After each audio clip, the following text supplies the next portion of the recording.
ইমাম মাহদী নিজেও জানবেন না যে উনি ইমাম মাহদী। পৃথিবীর মুসলিমরা এক কঠিন অবস্থায় পড়ে যাবে।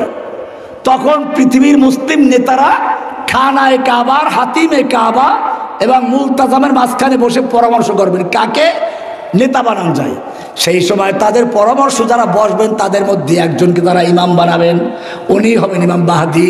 ওই বেটা 5 মিনিট আগেও জানবে না যে সেই ইমাম মাহদী। আর আমার দেশে কত জাল হাদিস তৈরি করলো। শুধু এটাই না, কয় যে ইমাম মাহদী যখন আসবে তখন আসমানে ঘোষণা হয়ে যাবে, হাযা খলিফাতুল্লাহি মাহদী ফাত্তাবিউহু। এই দুনিয়ার মানুষ খবরদার খবরদার, ইনি কিন্তু আল্লাহর খলিফা মাহদী, তোমরা তার কথা মেনে চলো, তার সঙ্গে বেয়াদবি করো না। বলেন নাউজুবিল্লাহ। আমি তায়েফের ময়দানে এই ভাষণটা দিয়েছিলাম, যারা যে পেয়েছেন। তায়েফের ময়দানে আল্লাহর নবী যেখানে রক্তাক্ত হয়েছিলেন, এই কয়েকদিন আগে আমি সেখানে গিয়ে বক্তব্য দিয়েছি। আমি বলেছিলাম আল্লাহর নবীকে যখন এখানে পাথর মারা হচ্ছিল, আল্লাহ যদি একটু ঘোষণা করে দেন, ও তায়েফবাসী শোনো, তোমরা যাকে পাথর মারছো তিনি কিন্তু আমার নবী মুহাম্মদ রাসূলুল্লাহ। আর ওরা পাথর মারতো? আল্লাহর নবীর জন্য ঘোষণা হলো না, আল্লাহর নবীর জন্য আসমান থেকে ঘোষণা আসে নাই। এরপরে যদি কেউ দাবি করে তার জন্য ঘোষণা হবে, সেটা আসল না নকল? হাদিসে আছে গাজওয়াতুল হিন্দ। কি আছে? ভালো করে শুনুন, ভারতবর্ষে একটা বড় ধরনের যুদ্ধ হবে। কি হবে? বড় ধরনের যুদ্ধ হবে। সেই যুদ্ধে অনেক লোক হতাহত হবে, শেষ পর্যন্ত মুসলিমদের বিজয় হবে। এখন যখনই ভারত একটু দাঙ্গা দেখে, একদল লোক তৈরি হয়, এই গাজওয়াতুল হিন্দ এসে গেছে, তৈরি হোক। সে ইমাম হয়ে গেছে। গাজওয়াতুল হিন্দ এসে গেছে, আমি ইমাম হয়ে গেছি। কোন আলেম দাবি করছে ইমাম? এইখানে হাদিস পড়ায় মুহাদ্দিস সাহেব আছে না, বুখারী পড়ায়, মুসলিম পড়ায়, তিরমিজি, কেউ বলছে আপনাদেরকে?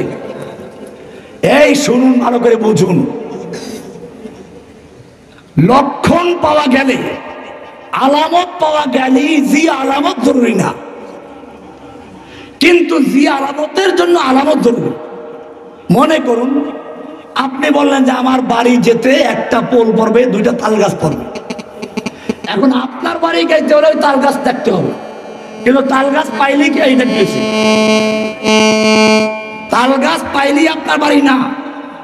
আমি আরো স্পষ্ট করি, এক লোক তার ছেলেকে নিয়ে বাজারে গেছে, আর বললো যে তোমার মামা বাজারে আসবে, মামুর সঙ্গে দেখা হবে।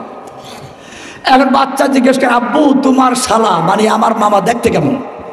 কি জিজ্ঞেস করছে? আব্বু তোমার শালা দেখতে কেমন? বাপে একটু রসিকতা বললো, আরে বেটা তোর বাপের শালা দেখতে কালা। তোর বাপের শালা, ওর বাপের শালা কালা রঙের। ওই ছেলে এখন যারে দাঁড়ে তারি বয়, কালা দেখলেই কয়, এই তুই আমার বাপের শালা, কারণ তুই যে কালা। এটা কি ঠিক আছে? এটা কি ঠিক আছে? ওর বাপের শালা হইতে হলে কি লাগবে? কালা হইতে হইবে। ওর বাপের শালা হইতে হলে কি হইতে হবে? কিন্তু কালা হইলে কি শালা হবে? কিয়ামতের অনেক আলামত আছে, আল্লাহর নবীর যুগ থেকেই প্রকাশ পাচ্ছে। আলামত পাইনি যে কিয়ামত এখনই হয়ে যাবে, বিষয়টা এমন না। কিয়ামত আগে এই আলামতগুলো থাকবে, যা বলেছেন আল্লাহ রাসূল। কিন্তু আপনি একটা আলামত পাইয়ে মিলাই দিলেন, এই কিয়ামত এসে গেছে, এই ইমাম মাহমুদ এসে গেছে, ইমাম মাহদী এসে গেছে। এইগুলো ভণ্ড। এগুলো কি? ভারতবর্ষে এর চেয়েও কঠিন অবস্থা আগে গেছে না? যখন পাকিস্তান হয়, এদেশে দাঙ্গা লাগে নাই? হাজার হাজার মুসলমানকে হত্যা করা হয়েছে না? নোয়াখালীতে দাঙ্গা লেগেছিল, বিহারে দাঙ্গা লেগেছিল, লক্ষ লক্ষ মুসলমানদের রক্ত দিয়ে স্রোত বয়ে দেওয়া হয়েছিল। তো তখনও তো একদল বলেছিল, এই তো গাজওয়াতুল হিন্দ এসে গেছে। আবার যখন তাতারিরা আসলো, মুসলমানদের পাইকারি হত্যা করা শুরু করলো, গুজব ছড়াই দিল ইয়াজুজ মাজুজ বাহিনী চলে আসছে চেঙ্গিস খানের নেতৃত্বে। এমনকি মুসলমানদের হত্যা করার জন্য খবর দিত, ওরা গিয়ে গর্দান দিত, কাইটা তারপরে স্তূপ করে পিরামিড তৈরি করত। ইতিহাস পড়বেন। আসলে কি এজুজ ছিল? এই এখন যখন হুররে বন্ধ ধোঁকাবাজ ইহুদিদের দল মুসলিমদের বিভ্রান্ত করার জন্য এরা হুররে ইমাম মাহদী এসে গেছে, গাজওয়াতুল হিন্দ এসে গেছে, তৈরি হও। এই বেটা আল্লাহ তাআলা কোরআনে বলেছেন ওয়াইদু লাহুম মাসতাতা'তুম মিন কুওয়া, তুমি শক্তি অর্জন করো আল্লাহর দ্বীনের জন্য। তুমি গাজওয়াতুল হিন্দ করবে না কাশ্মীর যাবে না ফিলিস্তিন যাবে, ওইটা কার দায়িত্বে? তুমি কেন আল্লাহর নবী যেটা সীমা দিয়ে যান নাই, বলেন না অমুক দিন হবে, তুমি নির্ধারণ করতে কি? এরা ওহী পায়, কি পায়? ইলহাম হয়। ওহী দুই রকম, কয় রকম?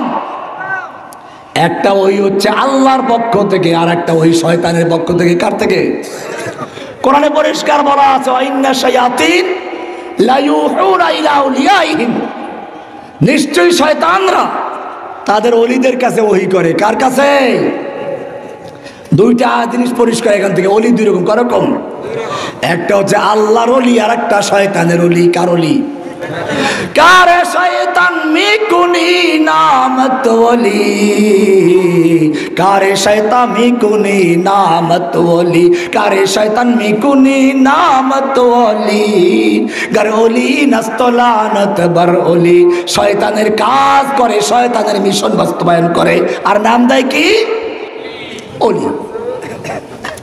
এরপর আল্লাহ বলেন ওয়া ইন্না শায়াতিন, নিশ্চয় শয়তানেরা লা ইউহুনা ইলা আউলিয়াইহিম, ওদের ওলিদের কাছে শয়তানরা ওহী করে। বোঝা গেল শয়তানও কি করে? ওহী করে। কাজে ওহী শুনলে আর ইলহাম শুনলেই পাগল হবেন না। করে বুলবুল তাউস কি তাকলিদ সে তওবা, বুলবুল ফকত আওয়াজ है তাউস ফকত রং। আমি বলছিলাম আল্লাহর নবী সেই বিদায় হজের ভাষণে সাবধান করে বলছেন ও উম্মতরা শুনো।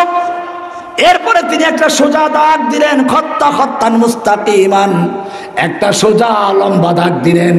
অখত্তা খুতুতান আন ইয়ামিনে অখতুতান আন শিমালিহি, কিছু ডান দিকে দাগ দিলেন, কিছু বাম দিকে দাগ দিলেন। এরপরে মাঝখানের দাগে হাত রেখে বললেন হাযা সাবিলুল্লাহ, এটা হচ্ছে আল্লাহর রাস্তা। কার রাস্তা? আর ওই ডান দিকে বাম দিকে যত রাস্তা দেখতে পাচ্ছ, এই সবগুলো শয়তানের রাস্তা। কার রাস্তা? যখন তাওহীদের দাওয়াত শুরু হয়ে যায়, তখন শয়তানরা ওই তাওহীদের দাওয়াতের আশপাশে বসে যায়, ঠিক কিনা? এই ভণ্ডগুলো দেখবেন, জসিমউদ্দিন রহমানের লেকচার শুনি, গাজওয়াতুল হিন্দ নিয়ে তিনি লেকচার দিয়েছেন। এরপরে তিনি কি ভণ্ড হইতে বলছেন নাকি? তোরে কি বলছে নাকি একজন ভণ্ড খবর পর? কাজী মনে রাখবেন, আল্লাহর নবী এই হাদিস পড়ে তারপরে বললেন এই মাঝখানের দাগ হচ্ছে আল্লাহর রাস্তা, সোজা রাস্তা। আশেপাশে ডান বামের সব রাস্তা কার রাস্তা? শয়তানের রাস্তা। এরপরে তিনিও দলিল দিলেন। বোঝা গেল দলিল নবীও দেন, নবীকেও দলিল দিতে হয়। তার এই কথার সপক্ষে দলিল দিচ্ছেন সূরা আনআমের 153 নম্বর আয়াত দিয়ে, ওয়া আন্না হাযা সিরাতি মুস্তাকিমা ফাত্তাবিউহু। আল্লাহ তাআলা বলেন এটাই হচ্ছে আমার সোজা রাস্তা। ফাত্তাবিউহু, তোমরা এই সোজা রাস্তার অনুসরণ করো। ওয়ালা তাত্তাবিউস সুবুলা, ওই যে ডানে বামে অনেক তরিকা, অনেক রাস্তা যাচ্ছে, অনেক ইমাম বের হচ্ছে, ফেরকা বের হচ্ছে, ইমাম মাহদী বের হয়ে গেছে, ইমাম মাহমুদ বের হয়ে গেছে, অমুক তমুক, এইসব ভণ্ডামি। ইমাম মাহদী নিজেও জানবেন না যে উনি ইমাম মাহদী। পৃথিবীর মুসলিমরা এক কঠিন অবস্থায় পড়ে যাবে। তখন পৃথিবীর মুসলিম নেতারা খানায়ে কাবার, হাতিমে কাবা এবং মুলতাজামের মাঝখানে বসে পরামর্শ করবেন কাকে নেতা বানানো যায়। সেই সময় তাদের পরামর্শ যারা বসবেন তাদের মধ্যে একজনকে তারা ইমাম বানাবেন, উনি হবেন ইমাম মাহদী। ওই বেটা 5 মিনিট আগেও জানবে না যে সেই ইমাম মাহদী। আর আমার দেশে কত জাল হাদিস তৈরি করলো। শুধু এটাই না, কয় যে ইমাম মাহদী যখন আসবে তখন আসমানে ঘোষণা হয়ে যাবে হাযা খলিফাতুল্লাহ মাহদী ফাত্তাবিউহু। এই দুনিয়ার মানুষ খবরদার, খবরদার, ইনি কিন্তু আল্লাহর খলিফা মাহদী, তোমরা তার কথা মেনে চলো, তার সঙ্গে বেয়াদবি করো না। বলেন নাউজুবিল্লাহ। আমি তায়েফের ময়দানে এই ভাষণটা দিয়েছিলাম, যারা যে পেয়েছেন। তায়েফের ময়দানে আল্লাহর নবী যেখানে রক্তাক্ত হয়েছিলেন, এই কয়েকদিন আগে আমি সেখানে গিয়ে বক্তব্য দিয়েছি। আমি বলেছিলাম আল্লাহর নবীকে যখন এখানে পাথর মারা হচ্ছিল, আল্লাহ যদি একটু ঘোষণা করে দেন, ও তায়েফবাসী শোনো, তোমরা যাকে পাথর মারছো তিনি কিন্তু আমার নবী মুহাম্মদ রাসূলুল্লাহ। আর ওরা পাথর মারতো? আল্লাহর নবীর জন্য ঘোষণা হলো না, আল্লাহর নবীর জন্য আসমান থেকে ঘোষণা আসে নাই। এরপরে যদি কেউ দাবি করে তার জন্য ঘোষণা হবে, সেটা আসল না নকল?